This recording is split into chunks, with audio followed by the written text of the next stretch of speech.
Discussion now is Bishop Dwayne Royster. Bishop Royster is pastor of Living Water United Church of Christ and executive director of Power. This summer, he and other members of the black clergy in the U.S. met with Vatican officials in Rome to discuss issues concerning the African-American community. Thanks so much, Bishop Royster, for being with us. Thank you, Rosemary. I appreciate it. So first, tell us about your trip to Rome and what you accomplished. Sure. I'm served here as the executive director of Power here in Philadelphia. Philadelphians organized to witness, empower, and rebuild. We're a 43 congregation faith-based organizing movement here in the city of Philadelphia, and we're a part of a larger group called the PICO National Network, which is the largest faith-based organizing movement in the country. Just a couple of months before we went to the Vatican, we were actually here at St. Joseph's University with Cardinal Rodriguez, who is the head of the Cardinals Council for Pope Francis, and we were talking with him about the concerns that we have here in the United States. And so as a result of that, there were 12 of us from around the country that went over to speak with Pope Francis and his Cardinals advisors. While we were there, we actually took some low-wage workers with us, who were healthcare workers and fast food workers, to go over and talk about the real stories of people in this country that are experiencing exclusion, economic exclusion. But we also wanted to reflect and let the Pope know that coming to the United States, if you're coming here to address issues like immigration reform and address issues like economic exclusion, that racial justice has to be a part of the conversation, in particular for African Americans. While only 4% of the Catholic Church is African American, African Americans, like here in Philadelphia, are the majority, and so we need to hear a word from Pope Francis about racial justice as well. And when you went to the Vatican, what did you learn? What did you hear? Actually, I was really excited that in the conversations we were having with the cardinals and the monsignors and the bishops that were over there, they were very aware of what was going on over here.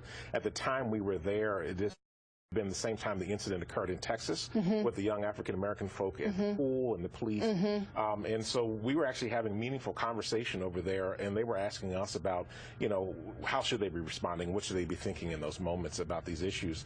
We talked about Ferguson. We actually had Reverend Tracy Blackman from Christ the King Church in Ferguson, Missouri, who was with us on the trip. And so she was sharing the experience of being in Ferguson and what was going on down there, and the role that the Catholic Church was even playing on the ground in Ferguson, helping to support young activists at the time.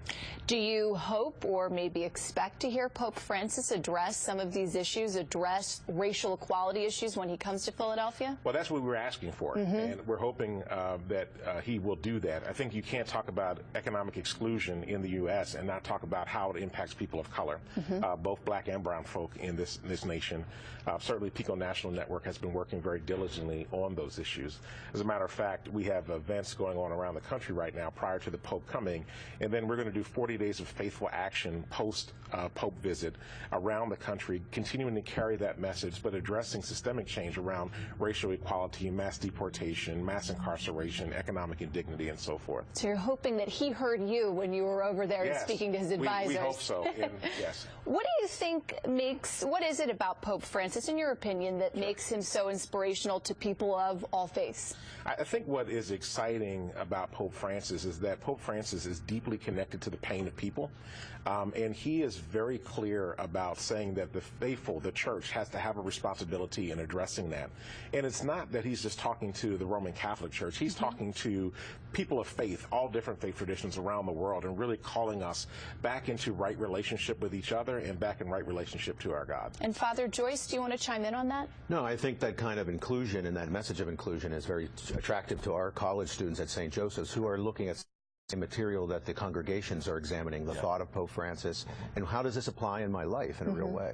Right. Around the country, we have congregations that have been doing a study called the Year of Encounter that the PICO National Network created, and small groups and parishes and congregations across the country are examining this and preparing themselves for the Faith Matters in America conference that will be occurring here at the same time Pope Francis here in Philadelphia. And some of our students are using that same material as a reflection on their service throughout Philadelphia and Camden that they normally do anyway, but this adds a new way of reflecting at it through Pope Francis's thoughts and ideas. And using that word encounter that you mentioned before. Absolutely. Absolutely. All right, great. Bishop Royster, thank you for being with us. Father Joyce, thank you for being with us.